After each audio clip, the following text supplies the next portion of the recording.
this is the first day of Radio Asia. We're starting with some workshops, and the first workshop is going to be on how to build a radio station from the ground up. We've got two fabulous presenters who have been, practicing for at least, 3 days? 3 minutes. 7 minutes. So, they'll be perfect. So, Ronnie Stanton has just returned to Australia. He's originally from Australia. So, I'm Australian, but you will see the accent is quite different. Yeah, I have a Ukrainian-Australian accent. He's got a really dinky-die Aussie, right? So Ronnie has worked in America, in the USA. He's worked in Canada and extensively in Australia. He's just returned, actually, from the US to take up a position as content director. So Ronnie's got a lot of experience in building radio stations and turning radio stations around to the number one level, which is what we're all interested in. So he's going to take you through some tips, and he's also going to be presenting tomorrow 50 Shades of Great. Great with it at the end. Okay. Which is 50 tips to make your station go from zero to hero. So you need to listen to that as well. And with Ronnie, we've got Paul Amos. Paul Amos is actually a CEO of Extra Insights. Extra Insights is an audience research company. Paul has worked extensively in Asia, and he's also an Australian. Now, this is not a conspiracy. So just because we're 3 Australians, this is... Yeah. Oh, he's from Kazakhstan, so you see, we have different people, don't worry. Paul will take you through some of the important things from an audience perspective. How do you find your audiences? How do you know what they want? How do you look at your marketplace and select what kind of radio station you need, and how do you get to number one, and what evidence you need for that. So they're doing a double act. They will take over in 1 minute. And of course, my name is Ollie Boyer. For those who don't know me, I think you all know me. I'm the head of radio for ABU. So, and you will see me around for the next 3 days. So if anything you need, please come and ask me. And I will now introduce our wonderful host, and Yerlik Karajan. Yerlik is the deputy CEO of Kaz Media, and we are in the Kaz Media building. Thank you, Ola. Welcome to Astana and Kazakhstan. Nice to see you. A couple of words, something that's housekeeping, right? I'll say some words in Russian, and then I'll switch into English. Коллеги, те, кто говорит по-русски, значит, для вас информация следующая. У нас будет синхронный перевод. Вы знаете, если вдруг кто-то не взял наушники, обязательно возьмите. Весь день у нас будет на английском языке. Дальше я продолжу. A couple of words. First thing, you mentioned maybe that when entering the building, it's a bit of a process. That's very simple. We're a strategic object. Normally, we're highly secured, but we tried to make it very smooth for you, so it's much quicker than normal. Congratulations. And I would like to thank our police guys. Second thing, so we don't plan any emergency tests or anything, but so if you hear anything, just walk through the open doors. The guides will help you. Normally there's one entrance to the left, straight, which will be open. Of course, you know the other entrances, the central hall and the entrance that you enter the building. Also, when you leave this corridor, there's one exit on the left. So just for your information, okay? But let's be secure. With all the wires as well, be very careful. That's very important. Ola has already mentioned some of the program details. Don't be cautious of not many people. We're still having people to come. They're still around. Some of them are at the doors. Registering. Some, especially local journalists, they're coming and going all the time. So that's basically the opportunity for you to meet some very interesting people here from Kazakhstan. Today, the plan is for, as Ola mentioned, is for the workshops. A small note for those who are media heads. I think Ola mentioned email to some of you. We're planning to hold a bilateral meeting with the Kazakh media today at 4 o'clock. We don't want to interfere with the workshop seminars, so not all of you will be called out for those meetings, which will not undermine, of course, the workshops which will be happening here. Very important note. This is being web translated. This is transferred. This is streaming going on. The website is Kazmedia. It starts with Q, kazmedia.kz/AMD. So on the Russian version of the website, you can see the direct streaming to the web. You can actually share it with your colleagues in your countries. Second, please, if you do pictures, do the hashtags. Okay, you have seen them. One is ABU Astana, and the second is Asian Media Dialogue. It would be great if you do that. If you have any questions, I'm also here available all the time. And we have volunteers that you have seen, and the team is working. I would like to thank you, and I'd like to... Ola, you want to say something? Very important things. Toilets, outside to the left, so you need to get into the area from which you entered, and there's some on the left and there's some straight. Also, coffee break will be just where the entry is, just next to the Kazmedia Hall, and lunch will be served there as well. We will take you over there and bring you back. So, any questions? Gala dinner is on tonight, 7 p.m., across the road at the Rixos Hotel. Again, we will take you from those who are going to be at the hotel. We will take you across, so we will meet at 6:30 and go across with you. And those who would like to wander in on their own, by all means, you're free to go on your own. 7 o'clock, please be seated by 7. The minister will be joining us for dinner, so we will see you all there as well. Anything else? Yep. That's it. I hand over to you. Thank you, Olia. Thank you, everybody, and really appreciate your patience and hanging around and getting through the security this morning. We hope that over the course of the next couple of hours that we have plenty of things that we can present to you that will be educational. I would hope to think that there will be lots of questions that you have of us, and don't be afraid to ask questions, because this is a workshop after all, and it's important that we interact as much as possible.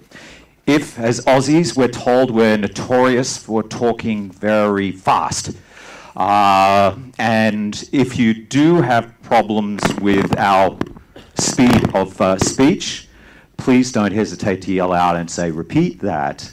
We will try and be conscious of how fast we're speaking. I know that some of you are having this translated, and hopefully we don't cause our translators too much grief. So we will try, but when we get excited, we Aussies do have a habit of speeding up.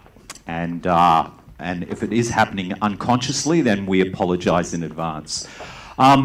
Ollie has already given you a little bit of background about Ronnie and myself. I wanted to add to that before we get started on the workshop. So a little bit about myself beyond what Ollie has mentioned. I've been in radio for over 30 years. And I say I've been in radio even though I am the CEO of a market research company, Extra Insights. I am indelibly linked to radio and media. Our company has virtually stayed very focused on radio and television research. We did for a little while, actually, at Extra Insights, get into political research, and I really didn't enjoy it. I thought it was all a bit too hard, and I missed what I loved, the passion that I had around radio and about entertainment. It's so much easier to do research about music and entertainers and personalities and radio stations than it is to do research about politicians.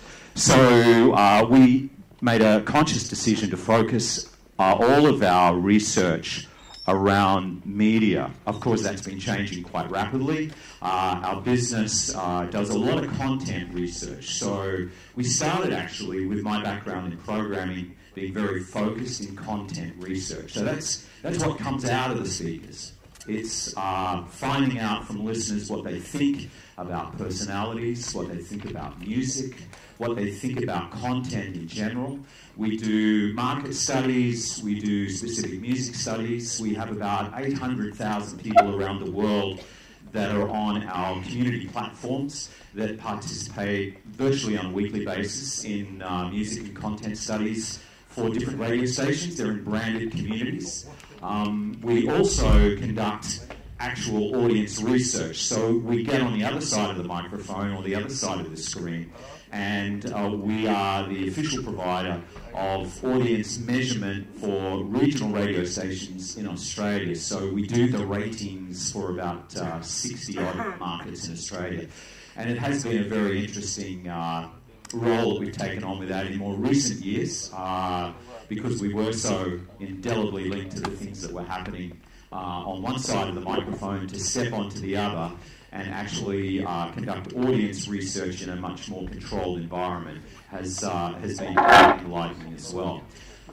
So with all of my background in radio and then moving into research, of course I've come across all sorts of different characters in my time.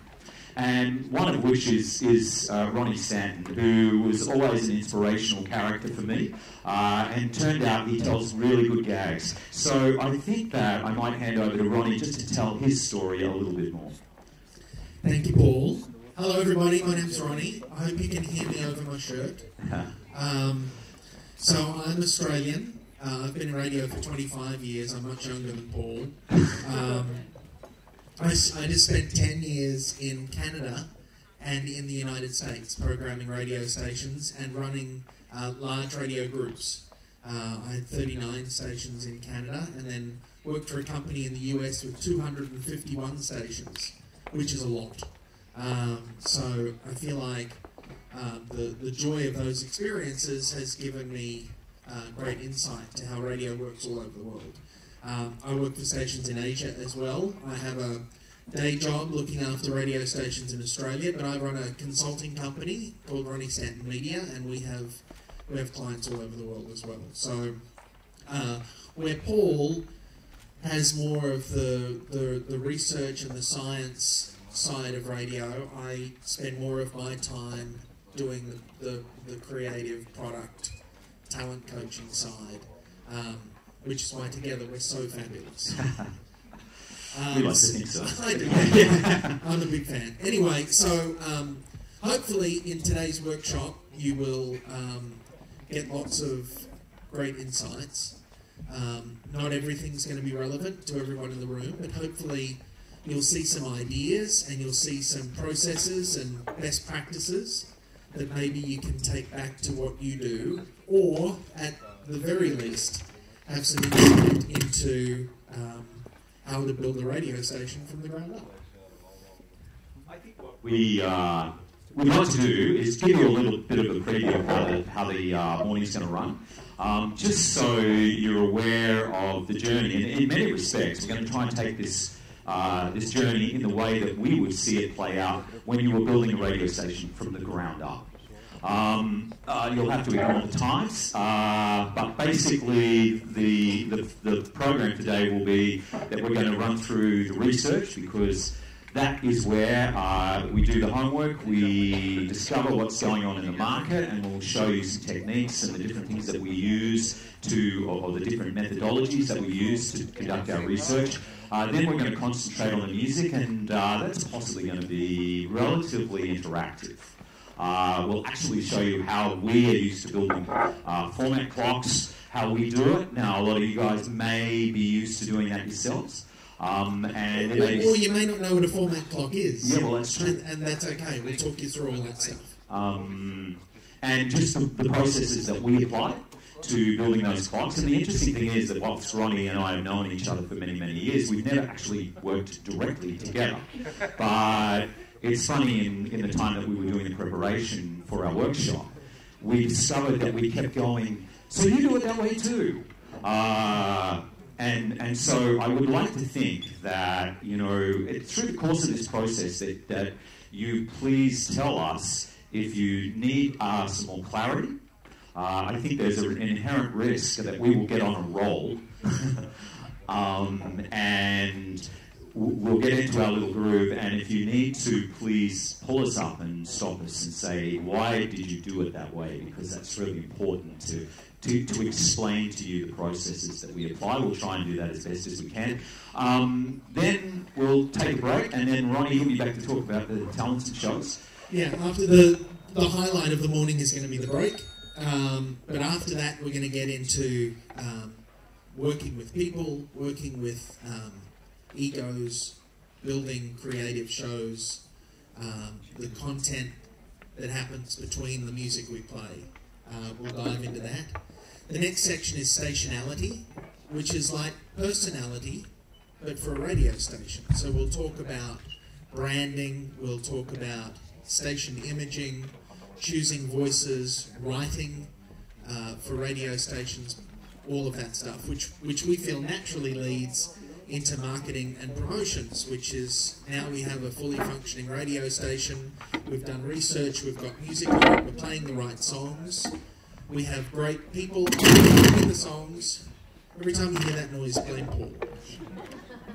We have great people on between the songs, we have a brand, now we need to tell the world about that brand, we need to promote it externally and we need to promote it internally with the contests and games and promotions and things that we will be running. And so by the time we all break for lunch after some questions, hopefully, we'll have built a radio station from the ground up. Fantastic. Let's get started. We wanted to talk about this. There's a couple of very respected research companies out of the US. One is Jacobs Media, and the other is the Coleman. Was it John Coleman? Yeah, Coleman Insights. Is anybody familiar with either of those organisations in the USA? No one? Okay, good. We'll tell you what they've done. These are a couple of product pyramids that they developed. The Coleman Pyramid's been around for possibly 20-odd years. And for commercial radio, a lot of radio stations around the world have built their programming based on the principles of these pyramids. The Jacobs new pyramid, and maybe I should get out of the road for some people, is the newer pyramid and is relative. Clearly, I can't move around too much. Is more relative for today's environment. It does have an influence. So where it is digital, that is social, SO, and mobile. So the essence of both of these pyramids is that your radio station, the foundation is its product. Its product, it's either, in the case of the Coleman Pyramid, the base is about music or a talk position. You load onto that your personalities. The next priority is special programming. Then the other elements that fall into the category of contests, marketing, and news. In terms of the Jacobs Pyramid, that is a little bit. They both end up in the same place as far as we're concerned. But still, the base of the pyramid and the base of your radio station should be based on compelling personalities or shows, a dynamic format position, which is often driven by the music. Yeah, which is probably the biggest difference between these two pyramids. Yeah. The Coleman Pyramid believes that the most important piece of the radio station, no matter the format, is the music you play or the talk position you take if you're a talk station, whether it's all news or all traffic or pro-government or anti or whatever it is. Where the Jacobs Pyramid puts personalities first. The personalities that you have, the high-definition people, sit at the base of the pyramid, and then the music sits on top of that. So that's kind of the biggest difference between the two of them. And you'll see with the Jacobs Pyramid that the digital piece has a much bigger place in the pyramid, probably for no other reason but the Jacobs Pyramid is newer and they see the need for social and mobile to be a core piece of the brand. Fantastic. Anyone questions on that? Make sense? Clear on that? We do build our radio stations on the product. We're very product focused. That's where we start. But to actually build the product, we have to find out what the people want. We have to start with research, and we'll take you through a few different methods that we use to conduct research, the types of research that we use, and the research that we regard as important in determining what our new radio station is going to ultimately decide to do in terms of its product. We live in an environment that's incredibly cluttered, and the aeroplane image to me seemed to be a good analogy. You know, it really is such a crowded world that we live in, whether we are dealing with competitive radio stations broadcasting on an FM or an AM frequency, whether we're dealing with digital, whether we're dealing with podcasts for that matter. Anybody who's producing audio is a competitor to some extent, although I think we're in a fantastic position in radio that we can capitalise on all of those things. But you have to stand for something, and we have to stand out in that craziness that is the airwaves. Right, and when you talk about competitors, particularly for radio, 10 years ago, the competitors for radio were the other radio stations in the city, or the radio stations across the hall in a building like this. But you look at, there was a comment made by Netflix just yesterday, where Netflix says that they're not competing against conventional television. They're competing against everything that's fun. Because Netflix want to take up your fun time. Yeah. It's amazing. So radio's competitors today aren't just other radio stations. It's Spotify, it's Pandora, it's watching television. It's anything that you can do, podcast, anything that is going to entertain you through your ear, which is why it's so crowded.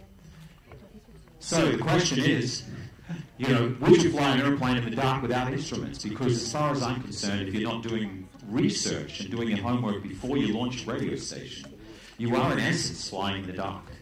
You're running a radio station, and I've always had this philosophy about programmers, and we work in an ego business. I think we need some ego to survive. But when you work so closely with a product, or when you have a vision or a passion, sometimes that clouds your decision. And I always say that it's a very dangerous process to rely on just your instincts and the close friends around you to make decisions which are quite expensive decisions if you make the wrong ones. So you really do need to go out and reach people, real people, the audience that you're going to serve. So you need to have the right instruments to ensure that you can navigate through your audience. You know, the other part to this is that once you've got the research, in this analogy, you know, you're also going to need the pilot to fly that aeroplane or that radio station product or that content, that programmer with a vision who can take the science, add the art, and subsequently add the entertainment. So the way that we see the success formula for any radio station when you're building it from the ground up is that you start with audience and content research. And we'll take you through a few different methods that we use to do that. You build a strategic plan. And what we will do, and what I'll do is when we go into a radio station, and we'll be talking with the CEO of the company, and we'll consider the landscape. And our research will also be involved in assessing the landscape. What is the competitive landscape? Who are we trying to reach? What are the goals of our radio station? Now, sometimes we work with clusters. In fact, more and more we work with radio station clusters that already have stations existing in the market, that already have a position in the market and an audience in the market.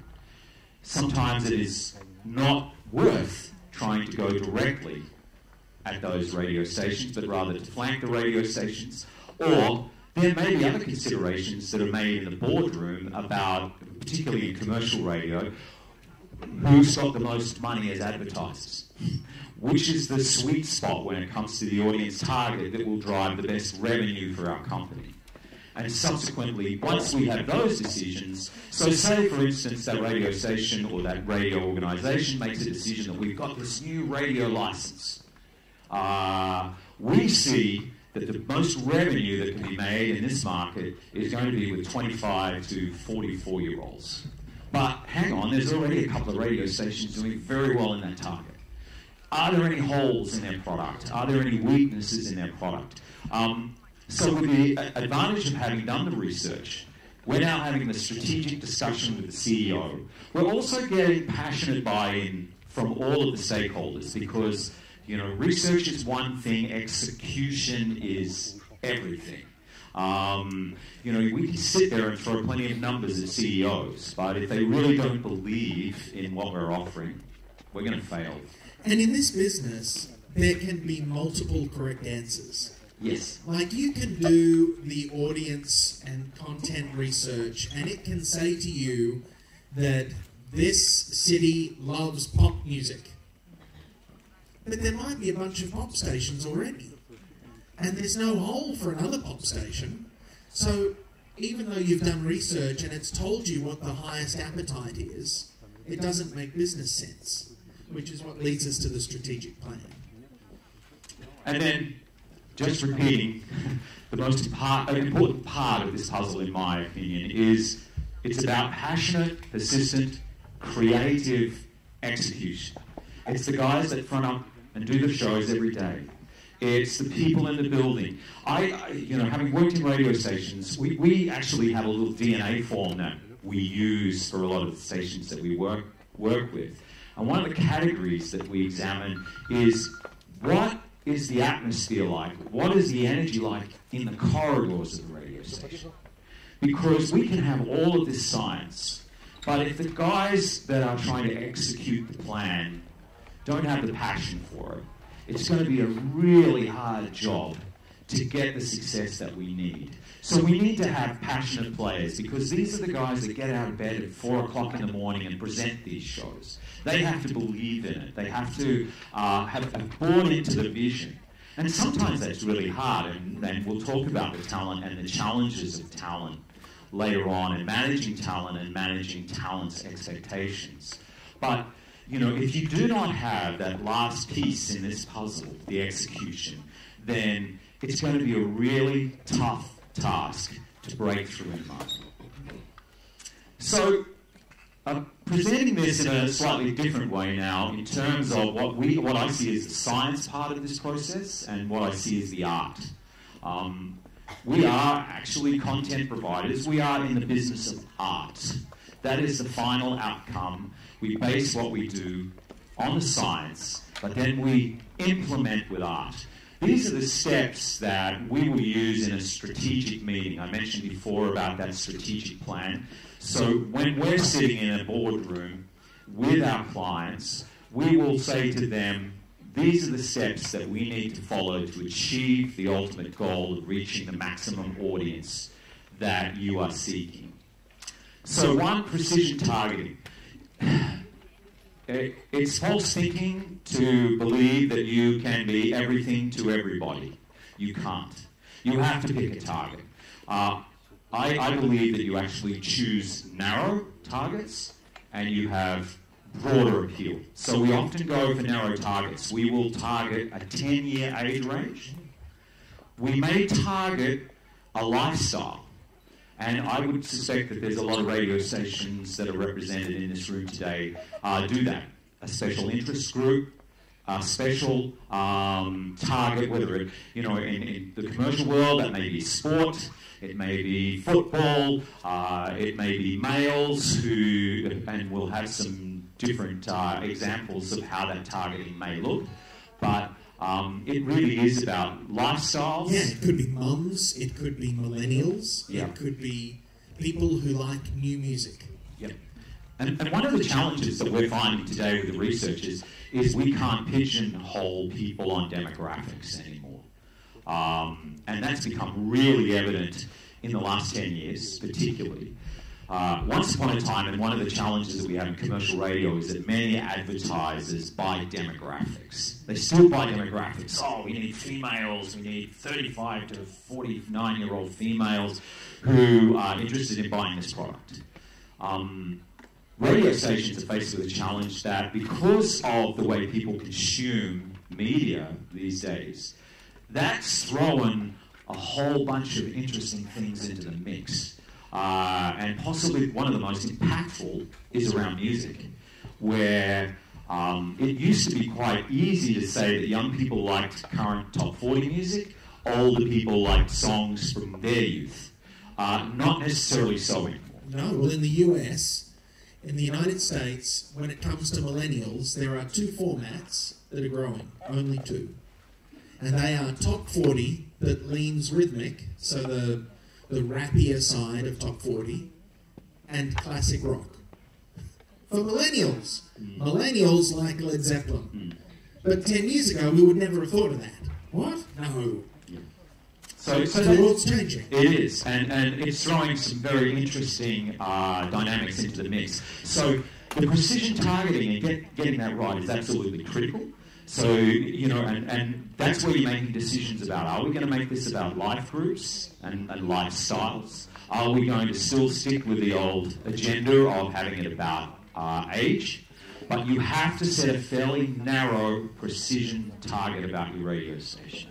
You have to add in the flavours that you want in that precision targeting based on the research, and then just push everything through those filters. And that is what the product design comes in and plays that part. So now we've made a decision that we are going to target a specific audience. Everything that we build around our product has to feed that plan, has to feed the precision targeting. So everything that we do on the air has to go through the filter of, is it appealing to that person? It doesn't always have to be exclusive to that person. In fact, that's a danger. But it certainly has to be appealing to that listener, and maybe open for the edges. But it's about the precision targeting that we're after, and it needs to definitely reach out to our specific target. And it certainly helps you with deciding the things that don't fit. Yeah. That's what the precision targeting and the product design do more than anything. You know that you want to target 30-something females, and you know that 30-something females, there's a bunch of different people that sit in that. Some of them are mums, some of them are single, there's some of them that are in relationships and some of them that are not. Some of them are educated, some of them are not. All of that. Like, there's so many different people that sit in 30-something females. But knowing who your target is can help you determine the things that don't fit, as much as the things that do. Yeah, and Ronnie, the other thing is that product difference. You mentioned it before, the fact that, you know, if there's already 3 stations doing something similar in the market, good luck. It's going to be a challenge unless your research tells you that they're doing such a bad job. And you can do something that will stand out, and it will be your difference. But you do have to look for things that are different. You have to stand for something. I think that's the other thing that's changed. And Paul, really different. Yeah. It's not just playing, not boardroom different. Yes. And I call it boardroom different because so many of these decisions are made in fancy boardrooms on the 21st floor, where you think something's a great idea, but in that real world, it's not different enough. It's not going to cut through. It's not meaningful. It's not memorable. Yes. Yeah. The second part of the plan is the art-driven focus. And this is what Ronnie will address a little bit more as we go on today. But in terms of how we're going to position, how we're going to sell our radio station, what's the message? No, you don't want to have lots and lots of messages. You want to have clear, decisive, targeted messages that reach the target and say something to the target. So you need to position your radio station and you need to keep repeating it. Promotions. This is motivated talent who are continually being encouraged, are continually being told about the vision, are sharing their thoughts, are contributing to the vision. It's a two-way street, talent and management, and it's definitely necessary for those people to take ownership of the plan, because without them, you're doomed. And the process is the piece that changes the most. Once you have the targeting, it's kind of set for a while until we go back into the field and call Paul into the radio station again to do some more research. You have your product design. All of those things are kind of rigid. But the process is an evolving beast. It changes, and it's about being better tomorrow than you are today. And it's about living in the moment and all of those things that we're going to touch on more later. Yeah. And look, whilst this flow is there as 6 points, the reality is that sometimes you'll jump back. You'll need to jump back. You'll need to go and do some more research. In fact, you'll have to go and do some more research because you want to test how you're doing. The ratings come out and you failed. Right, and as much as our process is changing at our radio station, so is across the road. Yes. So the product difference at 3 suddenly becomes something that's important again. You bounce between 6 and 3 constantly to make sure that there's a tangible difference and reason for being. Okay, I want to take you through a few different research methods. Does anybody have any questions so far on what we've spoken about? Any comments, anything that they're interested in that may or may not relate to their radio stations? Okay. Does that mean we're doing a reasonable job? Okay. So I'm going to take you through a few different techniques that we use that are fairly common in commercial radio in terms of determining what the audience wants. These are just different research tools. And some you may be familiar with, others perhaps not. So we do full perceptual. So the process would be that we've got that new radio station, brand new frequency. What are we going to do on it? We will go into the market and we would encourage that this is a process that you should do is, a full perceptual market study. What you want to do, I say, it's like throwing a blanket over your audience or your potential audience, finding out what they do, what their habits are. How do they live? How do they use radio? Do they stream it? Do they listen on their car radio? What percentages? So these are the kinds of questions from studies that we've done where we ask. But there's a lot of different questions that we ask because we want to know how they're listening to the radio, particularly in a lot of the Asian markets. Now, in car and in the commute is the time that we get most of our listening, and pretty well even in quite established markets like the US, things have changed because of streaming, because of Spotify. The front line for radio now is mobile, and the front line is in the car. In places like Jakarta, when we have a captivated audience in the car for some hours, it is a fantastic opportunity to reach out to listeners and connect with them in so many ways. So Malaysia, another country where in-car listening is at the front, and in fact, whilst there's some figures there, the reality is that it possibly works that way with those sorts of breakouts in varying degrees around the world. And then we delve into what they're doing in their car, because it's one thing to say, well, all these people listen, but what else are they sharing their time with when they're sitting in that traffic jam for 2.5 hours? Are they listening to the radio? Are they listening to CDs or podcasts? We want to know what the full playing field is. We're starting to dig deeper into the information. We want to know how much time they're spending online, because radio stations have an opportunity here. You see, I think that we are no longer just a radio station. We're a content provider. And we employ all these people who are smart content people. We just have to make decisions about how we distribute the content and where we get the most effect from the content. So we look at different ways of how people are using us, how are they touching, where are their touch points when it comes to audio, what are their distractions, what are we competing with? We're definitely competing with, in certain demographics with YouTube. It's the world's largest social network. Yep, it's huge. Online streaming and radio falls into that category, but there's so many different channels that exist out there. Social media is another distraction. These are all distractions. We need to know how bad our distractions are in our markets. What are we dealing with? This is a slide that it's a generic research study that was done in the United States a while ago now, and it kind of put it in perspective for me when I saw these results about how important radio is in a person's life. It's also an interesting perspective if you're a pet. Exactly. That's not great. But it was encouraging to see that radio was at the top in this study, but when you put it in context, we were only a couple of points above making the bed. So it really does make you realize your place in a person's lifestyle. That's our reality. That's what we're dealing with. We're only a few extra points above making the bed. Social media has jumped up in more recent years. Coffee is pretty important. But really, we're a utility. We're just one option. How are we going to cut through and stand out from all these other distractions? And these are distractions that potentially can take people away from radio. Although the good thing about what we do is you can listen to the radio while you're making the bed. And we're taken for granted. Radio is taken for granted very much. Yes. We have to do things to keep ourselves being important in the listener's mind. This is a fairly standard and response that we see, and this is where you've got to be careful about doing your research and interpreting your research.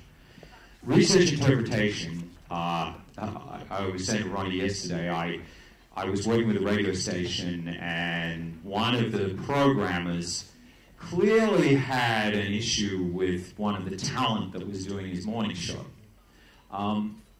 So he wrote his own survey questionnaire, which included the question, please tell me what you don't like about the girl on our breakfast show.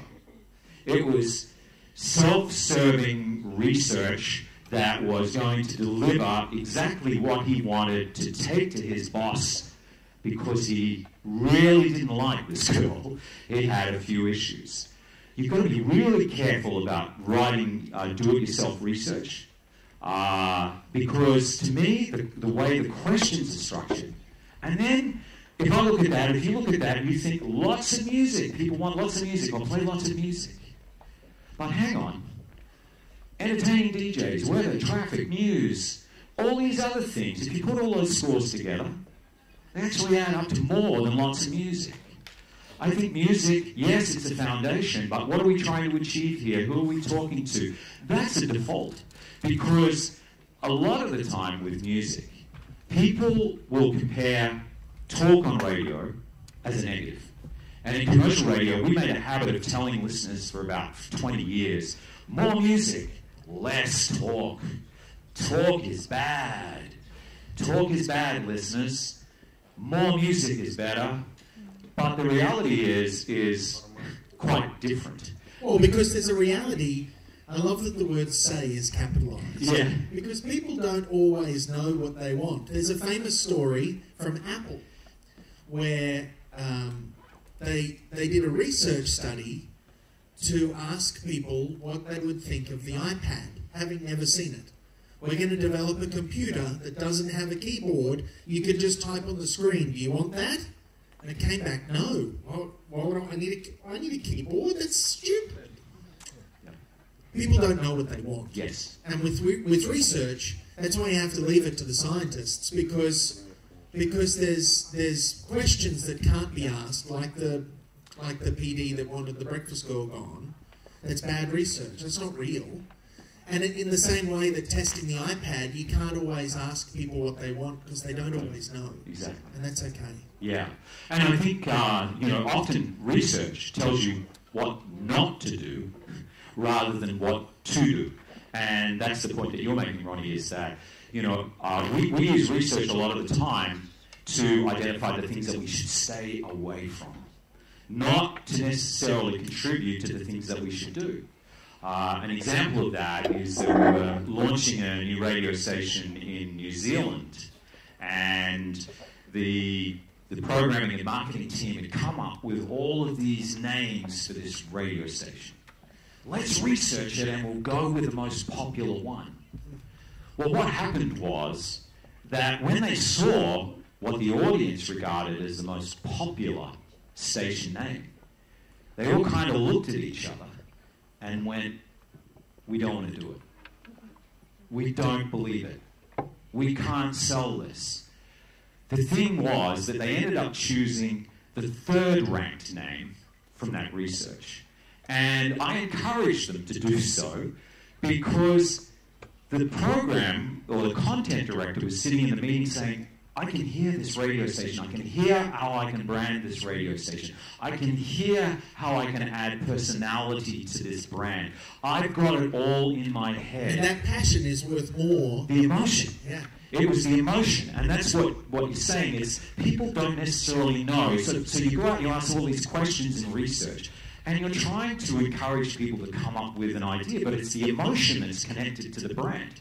So that program director walked out, and some of the positioning, the branding, and the emotion that he attached to the third-ranked station name cut through, I think, way better than what he would have done struggling to come up with ideas creatively to promote the name that came out on top. It also tells us that, back to the rules of research, that we should be careful what we ask. Yes.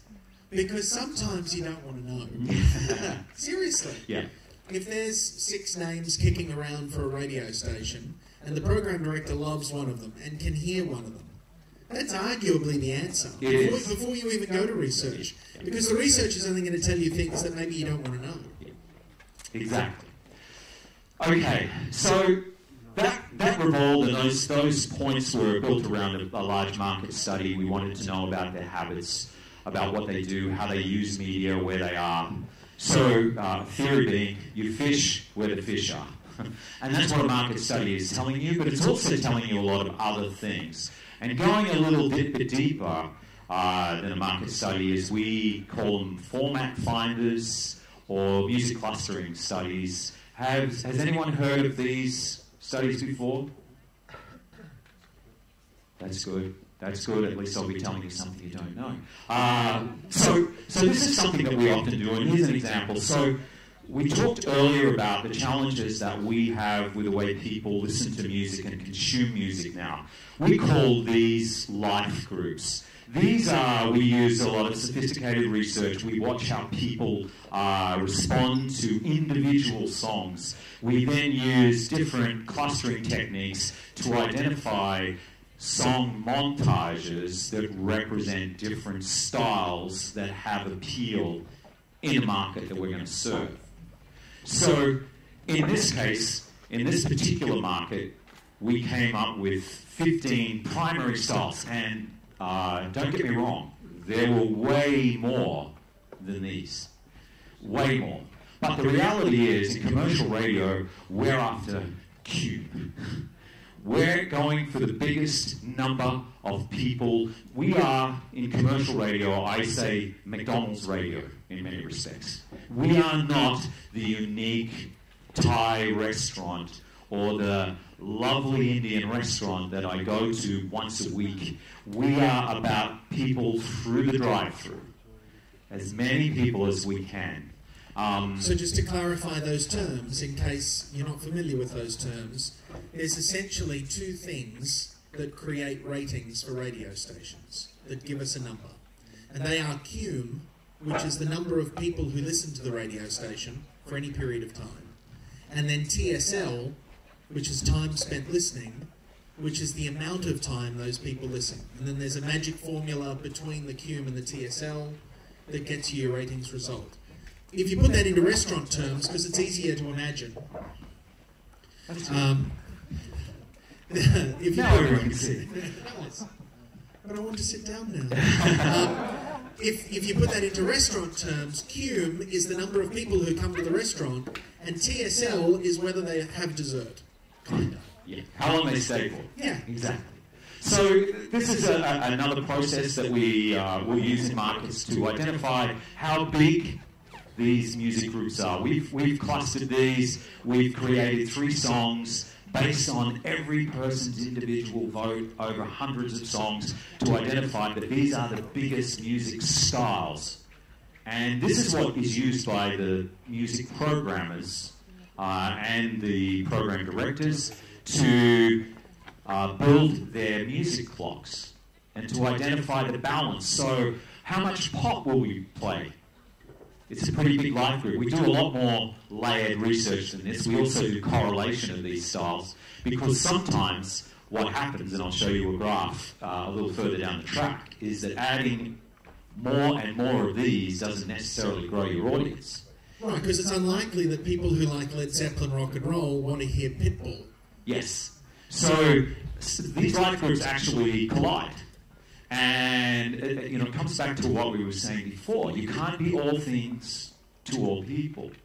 You have to pick your target, and you have to work with the things that work together. not the things that push away from each other. And so you might be thinking that I'm playing 10,000 songs in my music universe. I'm playing everything from jazz to country music, rock, and everything in between. I'm everything to everybody. The reality is that you're possibly nothing to nobody. Nobody has any passion, nobody has any connection, because when I tune your radio station, one day you're playing jazz. Next day I tune it, you're playing Led Zeppelin. I like pop, but I never seem, but I do, your station does play pop. It just never seems to play pop on the 15 minutes that I tune it. So I am so confused about what your radio station does, because it's doing so many things, I give up. Because people look for consistency. People look for reliability. Think of the big brands in the world. Think of Apple. Think of McDonald's. Think of Nike. They just do something well, and they do it over and over and over again. They put a coat of paint on it. Sometimes the new iPhone does something a little bit different, or the new special McDonald's burger this week has something else on it, or the Nike shoes come in a different colour this season. But it's about consistency of branding and reliability and meeting expectations. Yep. And I know that there are many public broadcasters in the room, and it could be said that we have different motivations for the content that we provide. However, if you really want to service those motivations, you still have to think narrowly about your target audience. You still have to have a very focused vision, because you can't be all things to all people. And you have to build a package that works for those motivations and those goals. Taking this a little bit further, the kind of research here, so what we're looking at is all of those different music styles that we presented up on the previous slide. We can now go through and we can track at what age point does that particular life group become stronger, or that particular music style get weaker. So, as we were saying, if we're targeting a radio station on a certain demographic, then this kind of information is important to us, because we can start to work out where the sweet spot is, where different music styles for older people improve, or vice versa.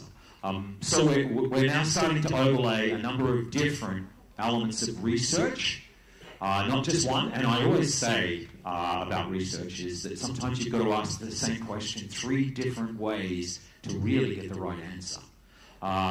Asking it once, you may get an answer that is totally off the mark. It has no clarity. You have to be a little bit sneaky in research sometimes and present questions a little bit differently and look at them and slice them different ways to determine exactly the information that you need is correct.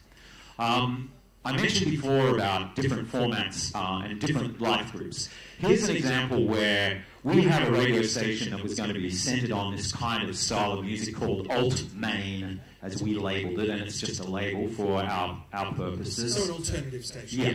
And then what we did, we tried different techniques, because we put some of those life groups together, and again, we run research where we combine the different styles, and we go 1 + 1 + 1. How is it going? Is it growing? Because in most cases, you get 2 different styles, music styles together. Beyond that, things start going south. The numbers begin to drop. And what we have to do is determine what our goal is, how many music styles, because we want to play as many styles as we possibly can. But sometimes it's better just to play 2 styles. Because the reality is, if you play 4 or 5, the audience is dropping. Those figures aren't significant, but in some cases we try a whole bunch of, we run different combinations of different styles. It's the correlation of those styles. And we call it a net reach. We actually have, in this case, this was centered on an age demographic, a gender-specific demographic. So we run heaps and heaps of different scenarios about the music to get the combination right. But this shows you that with this particular alternative station, if you add the 5th style of adult, by the time John Mellencamp becomes part of the mixture on this radio station, you've lost 10% of your audience. It goes from 50 to 45 in terms of appeal. So adding is not always adding. Exactly. We also plot our competition.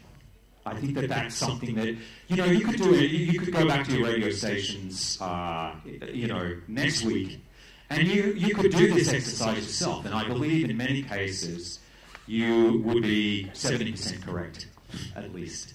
Because good programmers are, I always say good programmers are 70% correct. If they know their product well, they're 70%. That's the most beautiful thing anyone's ever said to me. You're welcome. Thank you. So this is what we do in different markets. We look at our competitors. We're looking for the whole. Who owns what? Because it's one thing to identify those different music styles that are represented in that map. But it's another thing to actually be able to come and claim them. Because somebody might already have claimed them. And we want to know whether we've got a chance. Can we squeeze in there? What's the turf that isn't taken? Again, I appreciate that there's a number of broadcasters here that have different motivations. But I still think that if you are a public broadcaster, you can still learn and use techniques like this to focus your product around, perhaps some of the compromises that you have to make. Because if you don't do exercises like this, even at, in the boardroom or with your programming team, you are really just guessing. And I think you need a collective bunch of minds to do that, at the very least. Obviously, research will give you the total listener's perspective, but I think that it's quite easy for a seasoned programmer to listen to their competitors and work out, okay, they're good at that, we'll put that circle there. It's a good exercise, and at least it will help you in some instances, even if you don't have the research.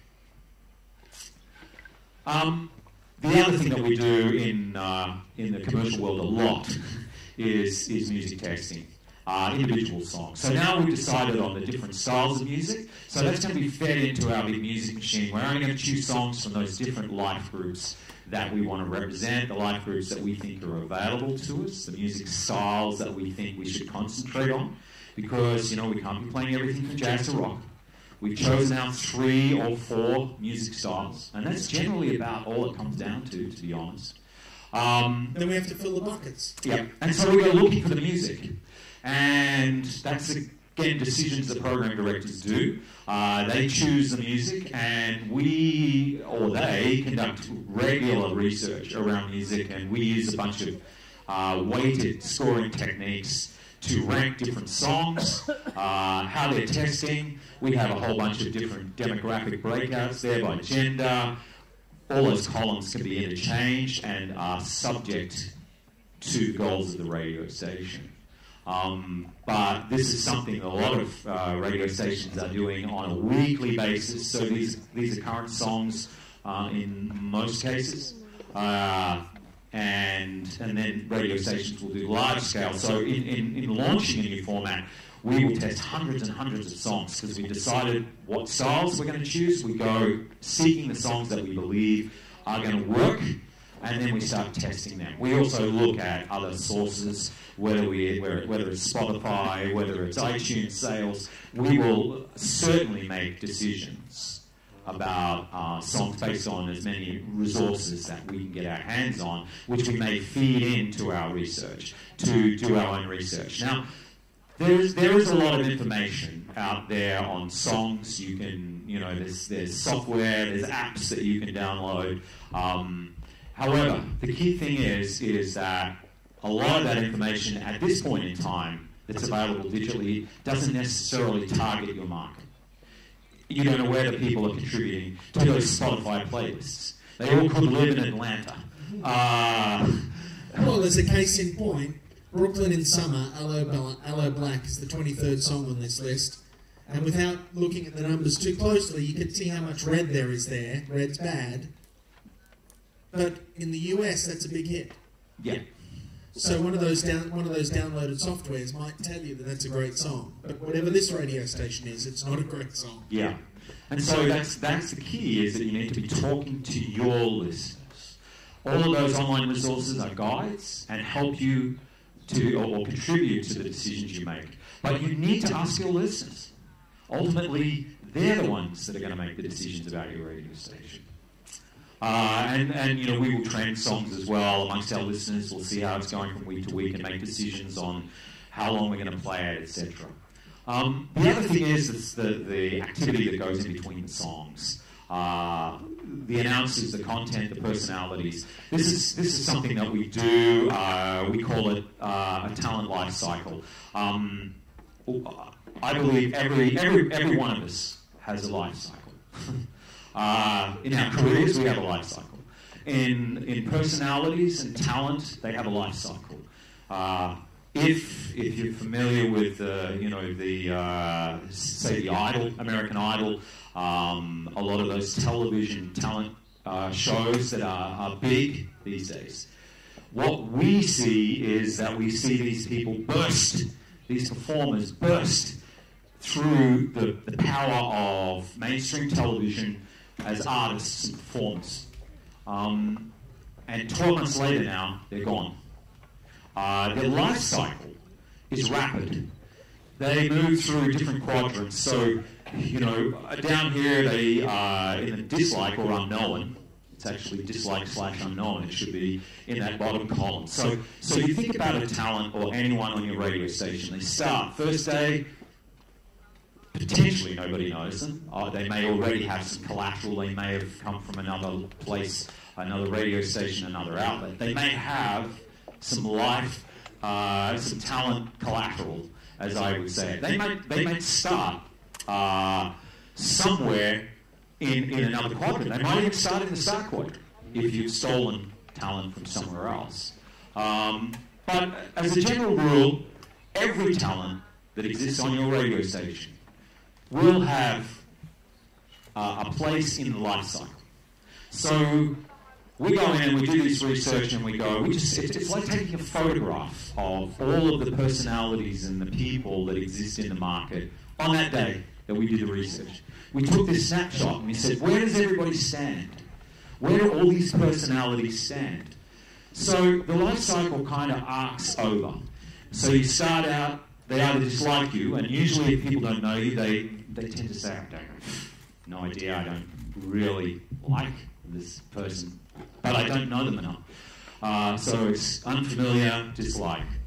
Then generally, as people form an opinion, it's still bland. We get what we call a bland. Don't really like, don't really dislike. I haven't made a decision. Just there. I don't have a relationship with this personality yet. I listen, some of the stuff they say is good, but I haven't made that deeper connection as a presenter. However, the ones that cut through end up in the star quadrant, and you want your people to end up in the star quadrant, at least with the target audience that you're going with. So, the goal is that you want them to be a star. You want them to be familiar. You want them to be loved by the audience that you serve. You want, when you take your photograph, that your personalities are in the star quadrant. Whether they'll stay in the star quadrant will depend on their performance. Some personalities, like the Big Brother, not the Big Brother, but the American Idol performers, they jump into the star quadrant thanks to mass media television, and 3 months later, they're a polarizer and they're off. They're gone. And a year later, people are going, who was the guy that won Idol last year? And they've been through the life cycle incredibly quickly. There's artists, Western artists like Rod Stewart or Elton John, that have actually been going through that life cycle for 30 or 40 years. First of all, they had the advantage that the world wasn't as cluttered as it is now. The way we consume music was a little bit different. There wasn't as much music released, so that helped them. And they got up there and they were able to release, 12-song albums and sell them for $30 each. And become wealthy. Some of them now are actually doing small clubs, have dropped out of the star quadrant, their audience has shrunk, and they become polarizing. Because some, not all, but some may have become polarized because he's the old dude that mum and dad liked. And so they've polarized, and they have moved through their life cycle. So I would guarantee that every person, that every presenter that you have on your radio brand is somewhere in there. And research tells you that. It will. They're decisions made by the listeners based on the way they voted for these personalities. The other point about that is that two people, catchy things that you can do for radio to make your personality stand out. And often, if you have short names or catchy names or show names, because there's another thing that happens in radio, familiarity can contribute to popularity. And if you have a catchy name, need a break? Okay. Then with that will come an ability to cut through quicker. So sometimes catchy names will definitely help push your people through the life cycle. And the other piece of that is that polarising is not always bad. We should not look at that. Sophie sitting there is not necessarily a hindrance to this radio station, because through that polarisingness, good luck with that, she's memorable. She's sparking opinion, and that's okay. Okay. Just other methods that we use, we can test content, we test it second by second. We have methods where we can track how engaging it is with the audience. Another way of just displaying the data where we're testing it second by second. And jumping to the end of this is that, to me, these are the four critical things that you need to know about doing your research and doing your homework. You need to do the right research at the right time. Not all research is appropriate. Be careful who you talk to. Your wife, your husband, the neighbour, they're not the audience. You need to reach out beyond that, because we have this habit when we work in this business that we surround ourselves with people that are like-minded. It's so natural. We surround ourselves with people who think the way we think. We become very isolated about it. We are so certain that everybody likes this. But go out and ask a few hundred people, and sometimes I've sat in focus groups on the other side of the glass, and they'd be talking about my radio station. And I wanted to go in to the focus group and say, that's totally wrong. That person is not even on my radio station. Don't blame me for that. But that's their perception. And perception's bigger than reality, and that's the world we live in. So be careful who you talk to.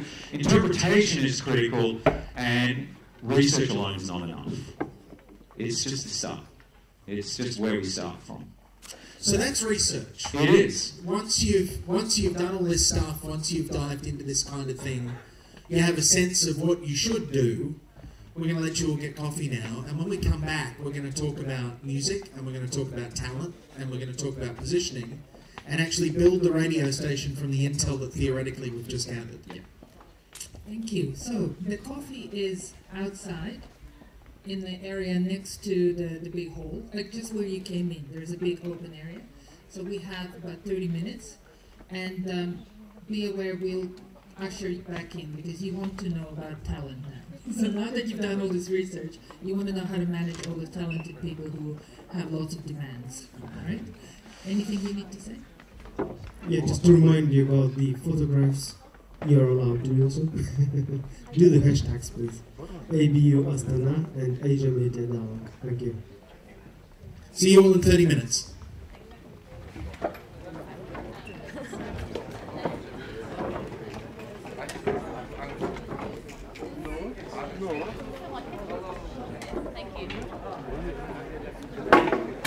Thank you.